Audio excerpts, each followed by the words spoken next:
Bom dia. Começamos agora mais uma gravação para o podcast Vozes da Pedagogia, onde hoje iremos abordar o tema psicogênese da língua escrita, contribuições, equívocos e consequências para a alfabetização. O prezado artigo foi feito por Ornaide Mendonça e Olímpio Correia para a Universidade Estadual Paulista Júlio de Mesquita Filho.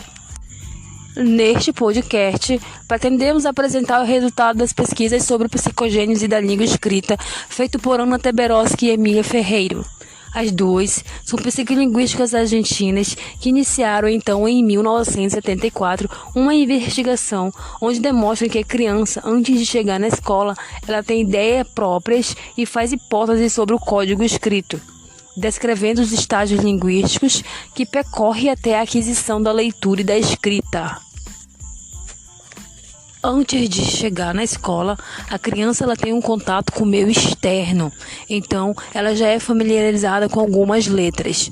Não sabe a sequência correta e nem para que serve.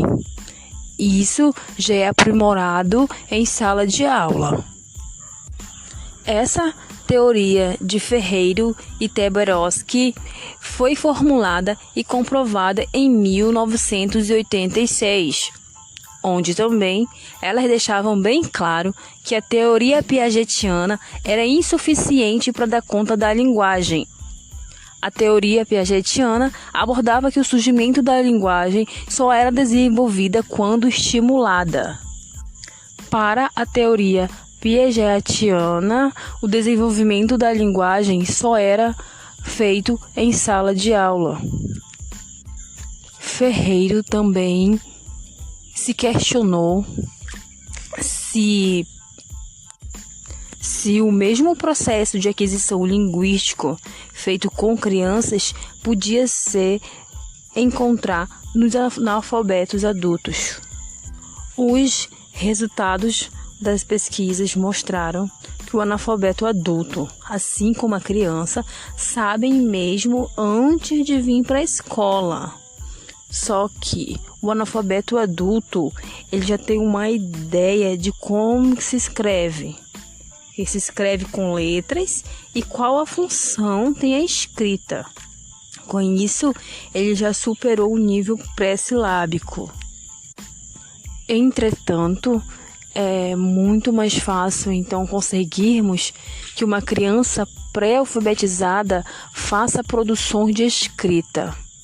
Para então, um adulto analfabeto é mais complicado, porque ele já tem aquela consciência do não saber, né? É muito forte e ele se sente incapaz de tentar escrever.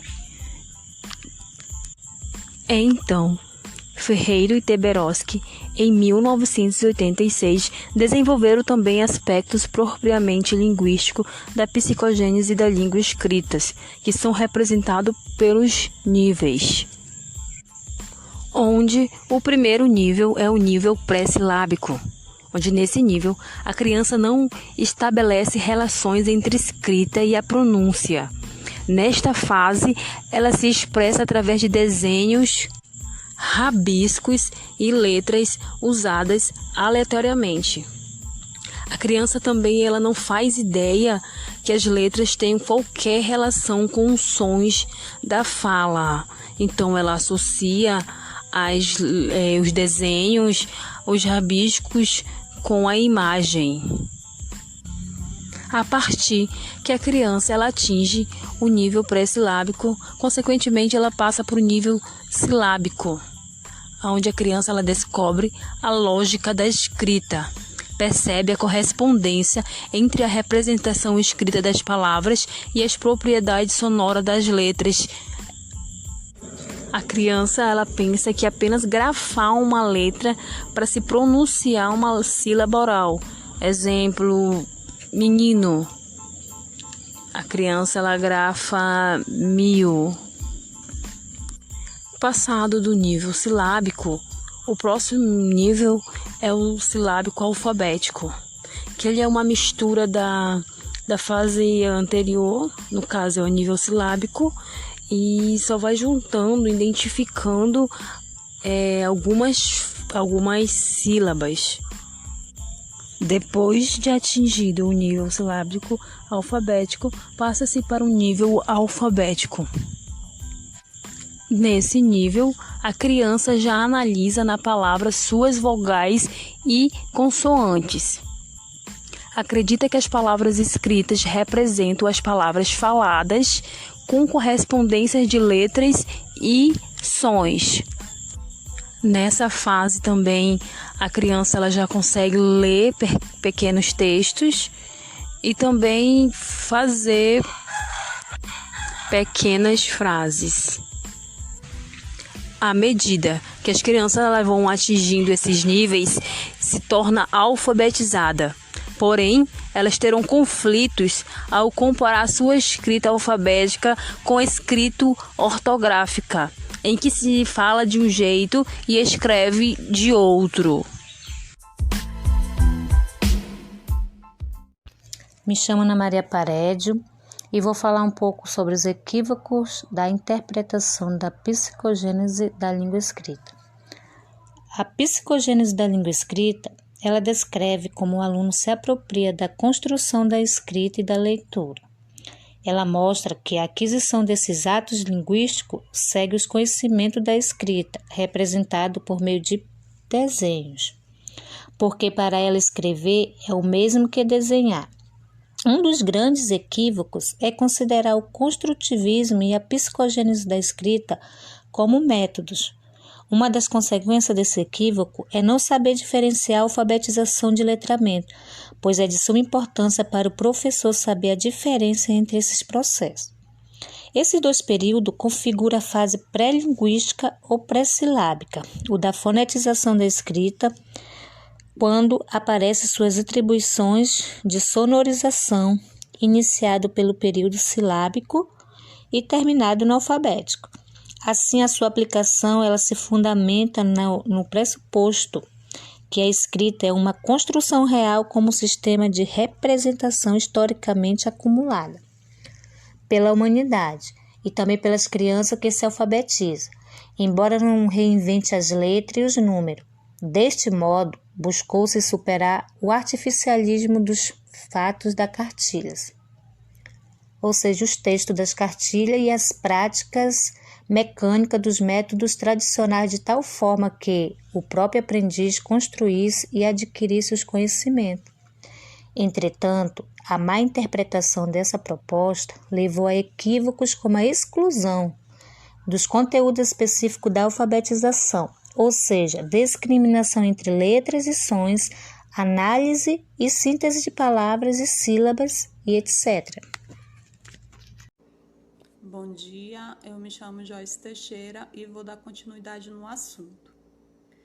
O equívoco que se configura na exclusão da experiência silábica do professor parece ser fruto de algumas orientações pedagógicas, surgida no AFA de combater as atividades mecanicistas herdadas das cartilhas. A revelia da própria obra de Emília Ferreiro, que não oferece elementos para fundamentar tal exigência, mas sim esclarece que a criança pensa, raciocina e inventa, buscando compreender a natureza desse objeto cultural. A escrita em um processo dinâmico, em constante construção de sistemas interpretativos. Apesar de sua teoria não veicular aplicações práticas decorrentes de suas descobertas, Emília Ferreiro não se furta a comentar suas próprias ideias. Na contribuição de Emília Ferreiro, foi encontrada uma explicação, segundo a qual, por trás da mão que pega o lápis, dos olhos que olham, dos ouvidos que escutam, há uma criança que pensa. Essa criança não pode se reduzir a um par de olhos, de ouvidos e a mão que pega o lápis. Ela também, a propósito da língua escrita e os componentes conceituais desta aprendizagem precisam ser compreendidos. Esse debate, para que não se limite ao âmbito da polêmica, pode concluir-se com o pressuposto de que a alfabetização deve ser significativa, isto é, contextualizada, Nesse sentido, o passo que caminha da palavra escrita tributária de um tema gerador globalizante para a análise das sílabas precisa ser precedido pela leitura do mundo ao redor, como propõe Freire. Para Freire, o ato de ler não se esgota na decodificação pura da palavra escrita ou da linguagem escrita, mas se antecipa e se alonga na inteligência do mundo. A leitura do mundo percebe a leitura da palavra. Daí que a posterior leitura desta não possa prescindir a continuidade da leitura daquela. Linguagem, a realidade se prendem dinamicamente. A compreensão do texto a ser alcançada por sua leitura crítica implica a percepção das relações entre o texto e contexto, para Freire. Sempre vi a alfabetização de adultos como um ato de conhecimento. Por isso, mesmo com um ato criador, para mim, seria impossível enganjar-se de um trabalho de memorização mecânica, do Baba Bibobu, Laleli Lolu. Daí também não pudesse reduzir a alfabetização ao ensino puro da palavra, das sílabas ou das letras. Ensino cujo o alfabetizador fosse enchendo com suas palavras cabeça supostamente vazia dos alfabetizados. Pelo contrário, enquanto o ato do conhecimento e o ato do criador, o processo da alfabetização tem o alfabetizando o seu sujeito. Como eu, o alfabeto é capaz de sentir a caneta. O aluno ouve a pronúncia de cada sílaba e procura colocar letras que lhe correspondem. O grande passo da vinculação pronúncia-construção alfabética da sílaba está dado. Este é o marco que advogamos como critério básico da alfabetização. Dizemos que alguém que tenha chegado a esse ponto transpõe um umbral da porta do mundo das coisas escritas. Gross, né? Afinal, essas constatações levam-nos a suspeitar que esse processo faz parte da própria natureza da alfabetização, como supõe Lenle. Quem já tentou ensinar alguém a ler e a escrever certamente teve a experiência de testemunhar um salto repentino no processo do aprendiz. Há um dado momento em que parece ocorrer um verdadeiro estalo, após o que a pessoa faz rápidos progressos. Que estalo é esse? A suposição mais plausível é que o estalo ocorre quando o aprendiz capta a ideia de que a letra é um símbolo de um som e cada som simboliza por uma letra. Uma vez agarrada a ideia, o problema reduz-se a lembrar que figura de letra corresponde a que tipo de som e de fala. Tal suposição, além de corroborada pelo apego e pela segurança que grande número de professores encontram nas atividades silábicas, é confirmada por Ferreiro quando ela própria admite que, enquanto a segmentação silábica está ao alcance de qualquer locutor não alfabetizado, a segmentação em fonemas não se desenvolve naturalmente, devendo ser ensinada explicitamente, o que parece transformar em certeza o caráter essencial do desenvolvimento da consciência fonêmica, a partir da didática silábica e da consciência do mundo ao redor, através da palavra geradora. Bom dia, eu sou Arlene Cruz. Vou dar continuidade ao nosso podcast Consequências dos equívocos da interpretação da psicogênese da língua escrita. No final da década de 1980, a Secretaria da Educação, motivadas, constatamos o fracasso escolar de 50% dos ingressantes, iniciar um trabalho de elaboração de proposta pedagógica e treinamento de supervisores de ensino, que produziria tais conhecimentos em cursos de capacitação a ser oferecidos a alfabetizadores da rede de ensino. Ou seja, os organizadores de tais propostas tentaram, à luz da teoria, criar um método revolucionário, inovador da alfabetização, muito diferente de métodos da cartilha utilizados durante a década em nosso país. A definição de alfabetização e letramento, a confusão inicial se deu por conta da própria definição de alfabetização. Definir a alfabetização e letramento é de suma importância, pois são dois processos distintos de sua compreensão, dependerão dos resultados da alfabetização em sala de aula.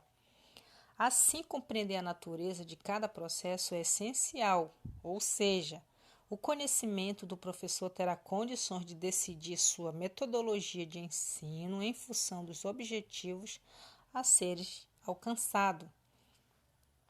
Nota-se que existem aspectos específicos que não podem ser desprezados na alfabetização, ou seja, é importante que o alfabetizador desenvolva em sala suas sugestões de atividades indicadas pelo construtivismo. Entretanto, a particularidade da alfabetização não pode ser esquecida, ou seja, relegando segundo plano, pois nela existe elementos que irão garantir ao aluno o domínio da base alfabética. Portanto, a compreensão do sistema da escrita.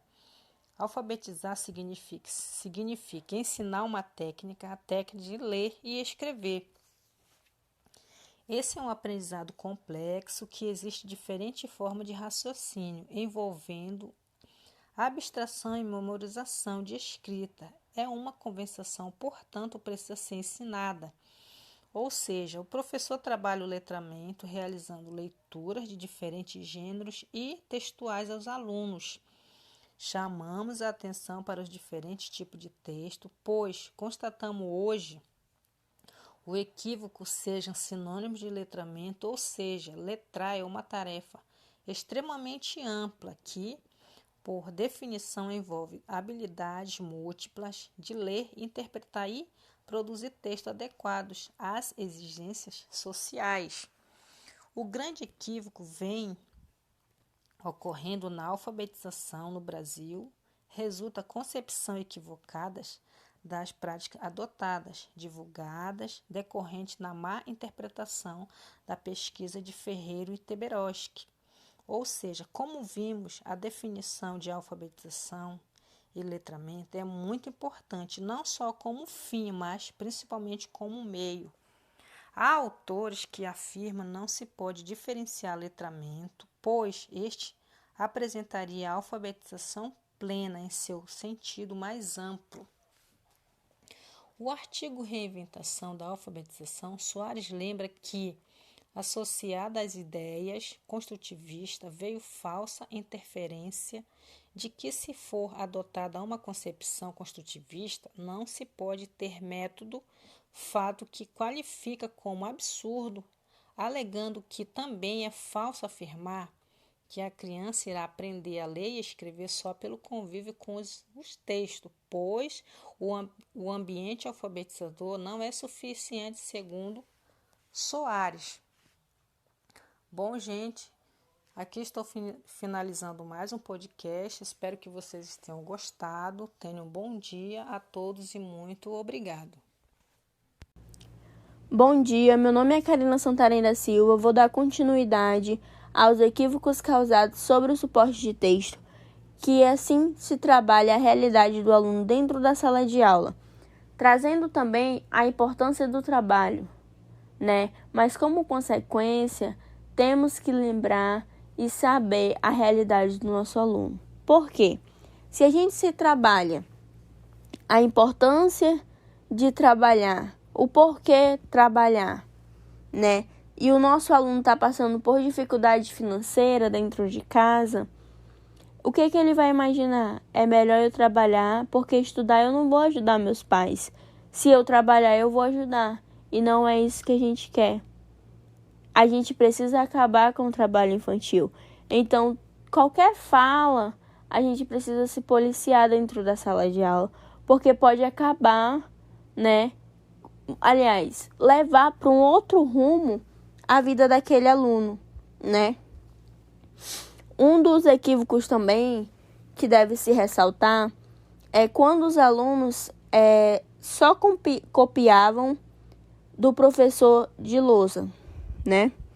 O professor está escrevendo lá na lousa certinho e você só copia.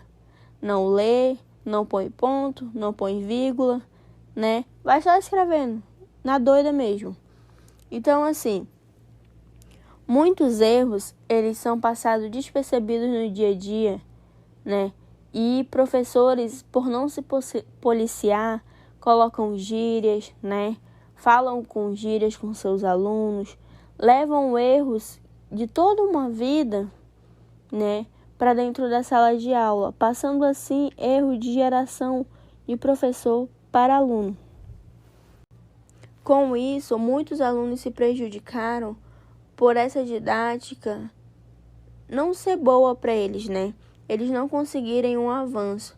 Sabemos que a forma sonora, para muitos, é melhor, né? Muitos alunos, já conheci várias pessoas que fazem música com o assunto da prova para que eles aprendam melhor, né? O aprendizado dele é bem melhor sendo assim do que se fosse escrevendo, né? Então, é importante o som, a forma sonora de aprendizado para cada um, né? A fala fica mais complexa, a gente consegue se organizar na escrita, porque se a gente não fala bagunçado, né? A gente tem palavra para colocar antes de uma outra, para fazer contexto do que a gente está falando. Então, a escrita também é dessa forma. Então, é muito, muito, muito mais fácil a gente, né, aprender dessa forma, escutando, né, falando, do que se a gente estivesse copiando. Mas também uma consequência é que quando estamos aprendendo, sabemos que escrevemos elefante, mas quando a gente se fala elefante. Para uma criança, para quem está aprendendo, isso é muito difícil. Então precisamos focar muito em detalhes. Me chamo Camila Carvalho e vou dar continuidade sobre as consequências dos equívocos da interpretação da psicogênese da língua escrita. E uma dessas consequências foi o professor não poder corrigir o aluno. Ferreira e Teberoski defendem uma alfabetização ativa, onde ela é baseada no questionamento. O aluno irá questionar o professor sobre a maneira de escrever certa palavra, ou quando faltar alguma letra. Nesse caso, o professor ele não vai fornecer a resposta diretamente para esse aluno. Ele irá devolver o questionamento. Assim, ele vai estar motivando o aluno a refletir sobre o objeto de conhecimento com o qual está trabalhando. E as pesquisadoras, elas demonstram que o aluno ele consegue elaborar hipóteses sobre esse objeto de conhecimento, que no caso é a escrita. Portanto, esta aprendizagem ela é um processo de construção. O aluno ele começa a compreender, né, esse processo. E então ele tem que ser respeitado, porque os erros que ele comete durante esse trajeto, né, durante o caminho, eles são construtivos. E o professor ele pode corrigir o aluno na sua presença, porque a correção ela é necessária para que o aluno consiga construir o seu conhecimento e que ele aprenda a reconstruir a sua escrita. Outra consequência foi o salto que teve entre as atividades do nível pré-silábico para os de nível alfabético. Nas atividades de nível pré-silábico são desenvolvidas habilidades básicas, onde o aluno está começando a reconhecer as letras e o nome de cada letra. E já no nível alfabético, trabalha com a produção dessas palavras. Ou seja, vai pegar, né, a letra, vai juntar com a outra, vai formar as sílabas, aí depois vai formar as palavras inteiras. E nesse nível, o aluno ele já é incentivado a produzir textos também. Então, assim, nesse contexto, muitos professores eles entravam em desespero, porque nem no nível pré-silábico e nem no alfabético conseguiam mostrar aos alunos a composição da sílaba.